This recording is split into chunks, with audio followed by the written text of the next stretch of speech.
Assalamualaikum warahmatullahi wabarakatuh. Kembali lagi di Listen Up Channel khusus membahas tips-tips dalam mendengarkan dalam bahasa Inggris, terutama untuk konteks soal TOEFL dan IELTS ataupun soal listening lainnya.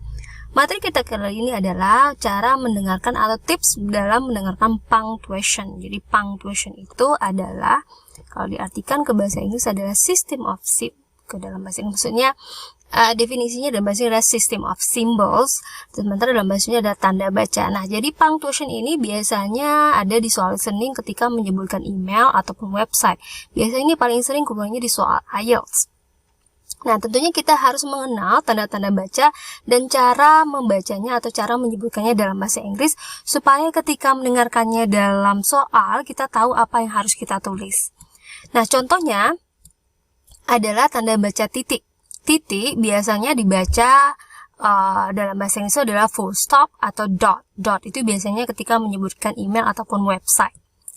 Nah, kemudian tanda baca koma dalam bahasa Inggris sama dengan kita koma juga, cuman beda tulisannya.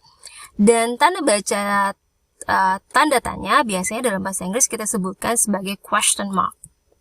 Sementara tanda seru exclamation mark, dan tanda kutip quotation mark, dan juga tanda dalam kurung yang bulat seperti ini biasanya kita baca dalam bahasa Inggris adalah parenthesis dan round brackets. Jadi bisa round brackets atau parenthesis. Biasanya ketika menyebutkan email, biasanya orang menyebutkannya adalah round brackets. Dan kemudian kalau dalam kurungnya seperti kotak seperti ini, biasanya dalam bahasa Inggris kita sebut dengan square brackets. Jadi kalau round brackets bulat, square brackets berarti kotak.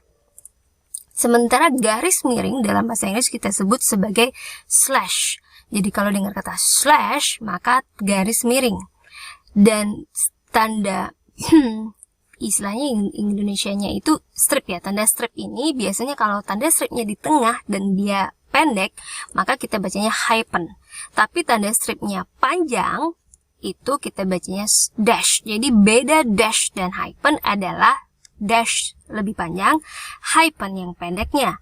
Dan persamaannya adalah mereka sama-sama letaknya di tengah, stripnya di tengah. Dan kalau titik-titik tiga ini kita baca ellipsis points atau marks dalam bahasa Inggrisnya. Jadi kalau dengar ellipsis points atau ellipsis mark, maka titik tiga kita bikin. Dan kalau tanda bacanya ini tentunya sudah tahu, ini biasanya dibacakan at.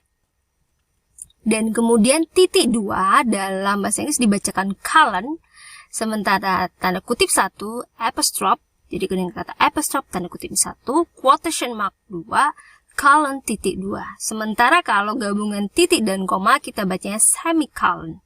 Jadi semicolon gabungan titik dan koma. Sementara kalau tanda bacanya ini masih dalam kurung tapi dalam kurungnya beda bentuknya, ini agak bergerigi gitu ya. Kita sebut dalam bahasa Inggris sebagai brass. Jadi kalau dengar kata brass, maka dalam kurungnya bergerigi gitu. Kalau dalam bentuk kotak square brackets, sementara round brackets itu bulat. Nah, kemudian kalau tanda bintang seperti ini kita sebutnya tanda bintang kali ya. Nah, ini biasanya kita sebut dalam bahasa Inggris adalah asterisk. Jadi kalau dengar kata asterisk, maka seperti itu yang kita bikin tanda bacanya, seperti bintang. Dan ini stripnya di bawah, maka kita baca underscore. Ini kayaknya sudah biasanya. Jadi kalau dengar kata underscore atau under dash, maka di bawah stripnya. Dan kalau tanda pagar dalam bahasa Inggris kita sebut dengan number sign. Dan tanda simbol tanda dan kita baca ampersand dalam bahasa Inggris atau juga bisa and. Jadi kalau dengan kata ampersand jangan bingung, itu adalah simbol dari kata and atau dan. Dan kemudian ini biasanya dalam website nih, ini tanda ini saya lupa bahasa Indonesianya apa, tapi bahasa Inggrisnya adalah grave accent. Dan ini juga biasanya dalam website juga ini alamat website tilde kita bacanya, dibaca dalam bahasa Inggris tilde, dan ini grave accent. Tapi ini biasanya jarang sih keluar di soal IELTS, tapi setidaknya kita harus tahu seandainya keluar. Nah, itulah beberapa tanda baca yang kita harus tahu ketika dalam mendengarkan. Nah, untuk berlatih mendengarkannya, jangan lupa nonton video kita yang punctuation yang bagian praktisnya. Yang belum subscribe, please subscribe, like, and share, dan give comments untuk saran dan kritiknya kita terima. And thanks for watching. Alhamdulillahirrabbilalamin. Assalamualaikum warahmatullahi wabarakatuh.